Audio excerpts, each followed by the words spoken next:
నమస్కారం city news కు స్వాగతం. జిల్లా ప్రజలు ఎప్పటి నుంచో ఉత్కంఠగా ఎదురుచూస్తున్న 2019 సార్వత్రిక ఎన్నికల సమరం ఏపీలో ముగిసింది. సార్వత్రిక ఎన్నికల్లో భాగంగా నిన్న జరిగిన ఎన్నికల పోలింగ్ ప్రశాంతంగా జరిగింది. పల్నాడుతో పాటు ఇతర ప్రాంతాల్లో చెదురుముదురు ఘటనలు చోటు చేసుకున్నాయి. గతంలో ఎన్నడూ లేని విధంగా ఈవీఎంలు మొరాయించడంతో ఓటర్లు అనేక ఇబ్బందులు ఎదుర్కొన్నారు.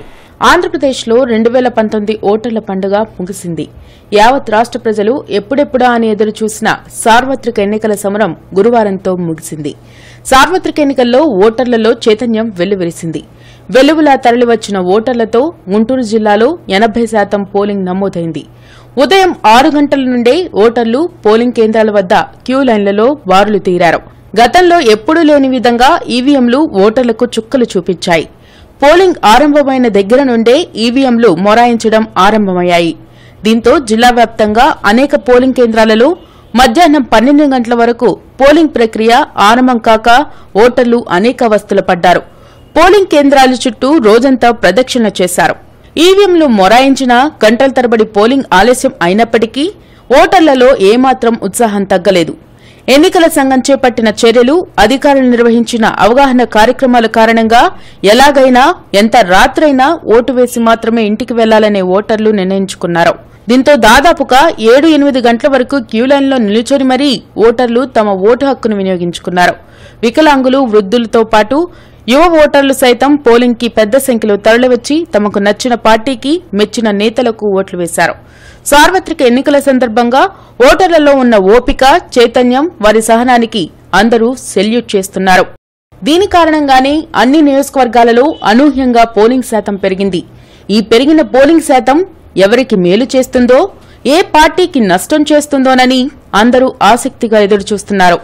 అయితే గత ఎన్నికలకు భిన్నంగా ఈవీఎంలు పదే మొరాయించడం ఓటర్లకు ఒకంత అసంతృప్తి, అసహనానికి గురిచేసింది.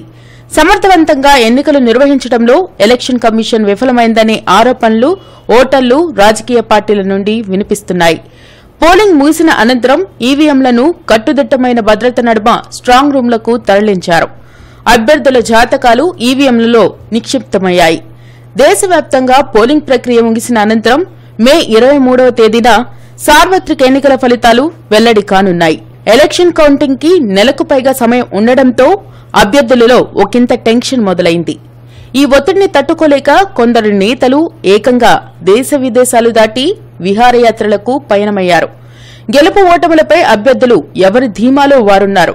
సార్వత్రిక ఎన్నికల హైలైట్స్ ని ఒక్కసారి గమనిస్తే 80% పోలింగ్ నమోదవడం జిల్లా రాజకీయ చరిత్రలో ఒక సంచలనం. పెరిగిన పోలింగ్ శాతం ఎవరిని విజేతగా నిలపనుందో, ఎవరి కొంప ముంచనుందో మే 23 వరకు వేచి చూడాల్సిందే. అయితే గతంతో పోలిస్తే బాంబులు, కొట్లాట, రిగ్గింగ్ సంస్కృతి కొంతమేర తగ్గిందనే చెప్పవచ్చు. కట్టుదిట్టమైన పోలీస్ భద్రత, ఎలక్షన్ కమిషన్ చర్యల కారణంగా అధికార, ప్రతిపక్ష నేతల నడుమ చిన్న ఘర్షణలు మినహా ప్రశాంత వాతావరణంలో 2019 సార్వత్రిక ఎన్నికలు పూర్తయ్యాయని చెప్పవచ్చు. రాష్ట్రంలో నేడు ఇంటర్ ఫలితాలు విడుదలయ్యాయి. ఇంటర్మీడియట్ ప్రథమ, ద్వితీయ సంవత్సర ఫలితాలను ఇంటర్ బోర్డు కార్యదర్శి ఉదయలక్ష్మి విడుదల చేశారు. ఆంధ్రప్రదేశ్లో ఎప్పుడూ లేని విధంగా ఈ ఏడాది ఒకేసారి ఫస్ట్ ఇయర్, సెకండ్ ఇయర్ ఫలితాలు విడుదలయ్యాయి. తొలిసారిగా ఇంటర్ ఫలితాల గ్రేడింగ్ విధానంలో విడుదల చేశారు. ఇంటర్మీడియట్ ఫలితాల్లో గత సాంప్రదాయాన్ని కొనసాగిస్తూ ఈసారి కూడా బాలికలే పైచేయిగా నిలిచారు. ఫస్ట్ ఇయర్ ఫలితాల్లో 60% ఉత్తీర్ణత నమోదైంది. ఈ ఫలితాల్లో 72%తో ఉత్తీర్ణతతో కృష్ణా జిల్లా మొదటి స్థానంలో నిలిచింది. అదేవిధంగా సెకండ్ ఇయర్ లో 72% ఉత్తీర్ణత నమోదైంది. సెకండ్ ఇయర్ లో 81% ఉత్తీర్ణతతో మొదటి స్థానంలో చిత్తూరు జిల్లా నిలిచింది. ఈ ఫలితాల్లో బాలికలు 75%, బాలురు 68% ఉత్తీర్ణత సాధించారు. ఈ మేరకు ఇంటర్ బోర్డు కార్యదర్శి ఉదయలక్ష్మి శుక్రవారం ఇంటర్మీడియట్ ఫలితాలను విడుదల చేశారు. ఇంటర్లో ఫెయిల్ అయిన విద్యార్థులకు మే 14న అడ్వాన్స్డ్ సప్లిమెంటరీ పరీక్షలు జరగనున్నాయని ఆమె పేర్కొన్నారు.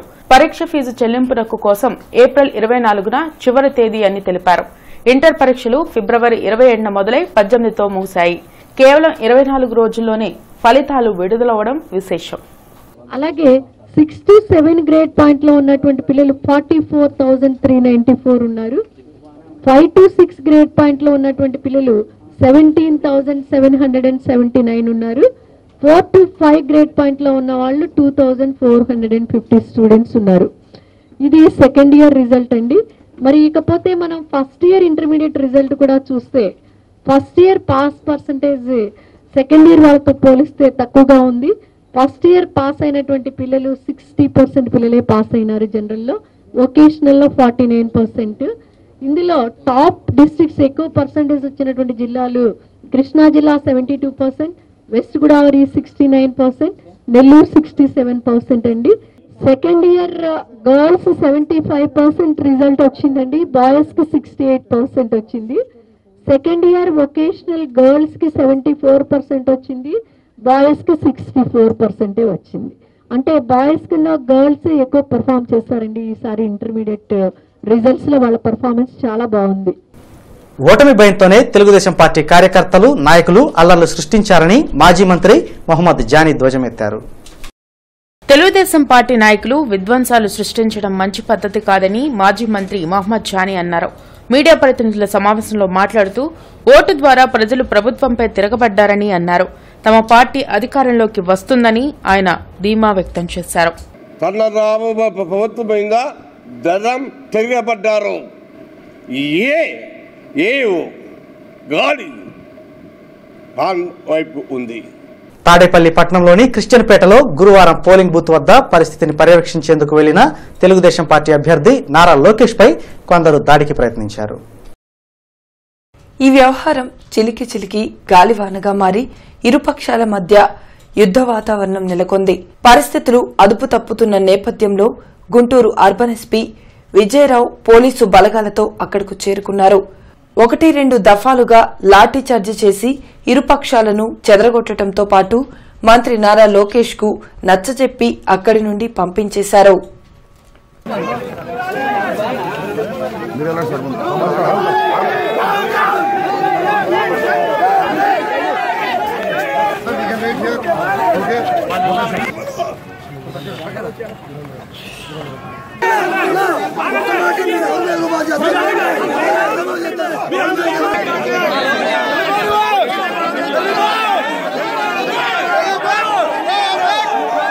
బ్రిటిష్ పాలనలో నిర్మితమైన కలెక్టర్ కార్యాలయాన్ని నేడు ఆధునీకరిస్తున్నారు.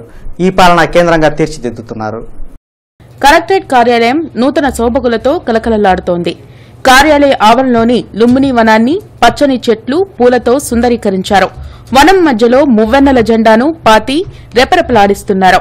వనం ప్రక్కనే ఎస్ఆర్ శంకరన్ కాన్ఫరెన్స్ మందిరాన్ని ఆధునిక శైలిలో నిర్మించి అందుబాటులో ఉంచారు.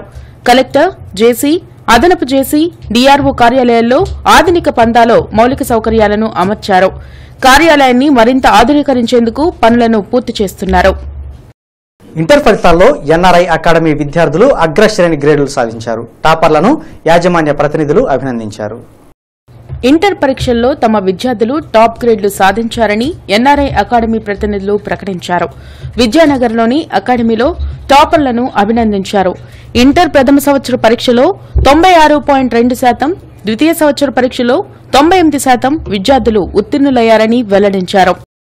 ఈరోజు ప్రకటించినటువంటి జూనియర్ మరియు సీనియర్ ఇంటర్ ఫలితాల్లో గుంటూరు ఎన్ఆర్ఐ అకాడమీ విద్యార్థులు అత్యుత్తమైనటువంటి ఫలితాలని సాధించడం జరిగింది.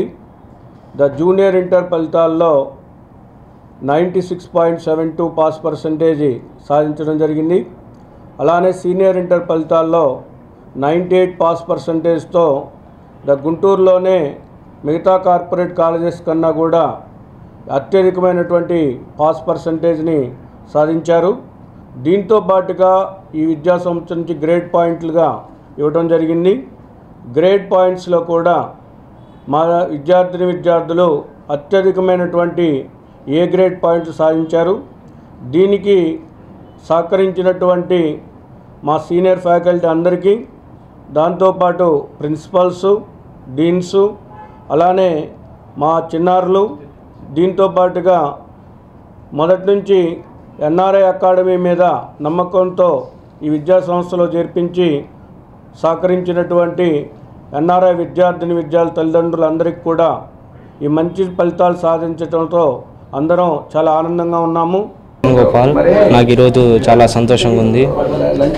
ఆంధ్రప్రదేశ్ ప్రభుత్వం ప్రకటించిన ఇంటర్ ఫలితాల్లో నాకు ఎన్ఆర్ఐ సంస్థల్లో జాయిన్ అయ్యి మంచి మార్కులు తెచ్చుకోవడం జరిగింది. దీనికి ప్రధాన కారణం స్టాఫ్ వాళ్ళ ప్రోత్సాహం, అలాగే మా తల్లిదండ్రుల యొక్క కష్టం అని భావిస్తున్నాను. దాంట్లో నాకు 9.95% పర్సెంటేజ్ వచ్చింది. దానికి సహకరించిన మా సీనియర్ ఫ్యాకల్టీ అందరికీ నేను కృతజ్ఞతలు చెప్తున్నాను. మా తల్లిదండ్రులు కూడా నన్ను బాగా ప్రోత్సహించారు. దీనివల్ల నేను 9.95 తెచ్చుకోగలిగాను. అందరికీ థ్యాంక్ యూ. పశ్చిమ నియోజకవర్గంలో ఉద్రిక్తత చోటు చేసుకుంది. రిగ్గింగ్ జరుగుతుందంటూ టీడీపీ నేతలు, అలాంటిది ఏమీ లేదంటూ వైసీపీ నేతలు పరస్పరం ఆరోపణలతో నల్లజెరువు 22వ లైను 244వ పోలింగ్ బూత్ వద్ద రాత్రి 10:30 ధర్నాకు దిగడంతో పోలీసులు లాఠీలకు పని చెప్పారు. ఇరు వర్గాలను చెదరగొట్టిన పోలీస్ సిబ్బంది ఆపై పోలింగ్ ప్రక్రియను కొనసాగించారు. మున్సిపల్ హైస్కూల్లో మొత్తం 3 పోలింగ్ బూత్లను ఏర్పాటు చేశారు. అయితే ఆరంభంలోనే ఏర్పాటు చేసిన 244వ బూత్లో ఈవీఎం మొరాయించింది. దీంతో ఈవీఎంను సరిదిద్ది మాక్ పోలింగ్ నిర్వహించేపాటికి గంట సమయం వృధా అయింది. దాదాపు గంట పాటు కొనసాగిన పోలింగ్ ప్రక్రియ 9 గంటలకు మరోమారు ఈవీఎం మొండికేయడంతో నిలిచిపోయింది. ఈ బూత్లో మొత్తం 1400 ఓట్లు ఉండగా దాదాపు 85% మంది ఓటు వేయడానికి క్యూ లైన్లో బారులు తీరారు. రాత్రి 9:30 గంటలు అయినప్పటికీ ఇంకా క్యూ లైన్లో మహిళలు, పురుషులు దాదాపు 500 మంది పైచిలుకు బారులు తీరి ఉన్నారు. ఇదే సమయంలో బూత్లో వైసీపీ కార్యకర్తలు రిగ్గింగ్కు పాల్పడుతున్నారన్న వార్తలు వ్యాపించాయి. అంతకుముందు వైసీపీ ఎంపీ అభ్యర్థి మోదుగుల వేణుగోపాల్ రెడ్డి ఈ బూత్ వద్దకు వచ్చి వెళ్లారు. దీంతో రిగ్గింగ్ నిజమేనని భావించిన టీడీపీ శ్రేణులు పెద్ద సంఖ్యలో చేరుకున్నారు. ఇదే సమయంలో విషయం తెలుసుకున్న టీడీపీ ఎంపీ అభ్యర్థి గల్లా జయదేవ్ రావడంతో బూత్ ముందు ధర్నాకు ఉపక్రమించారు. ఎన్నికల సిబ్బంది, పోలీస్ సిబ్బంది వైసీపీ వారికి అనుకూలంగా వ్యవహరిస్తున్నారన్న ఆరోపణలు చేశారు. దీంతో అక్కడ ఉన్న వైసీపీ శ్రేణులు పరస్పరం నినాదాలకు దిగారు. విషయం తెలుసుకున్న అర్బన్ ఎస్పీ విజయరావు ప్రత్యేక ఫోర్సుతో పోలింగ్ బూత్ వద్దకు చేరుకుని ఇరు వర్గాల వారిని చెదరగొట్టి పోలింగ్ ను నడిపించారు.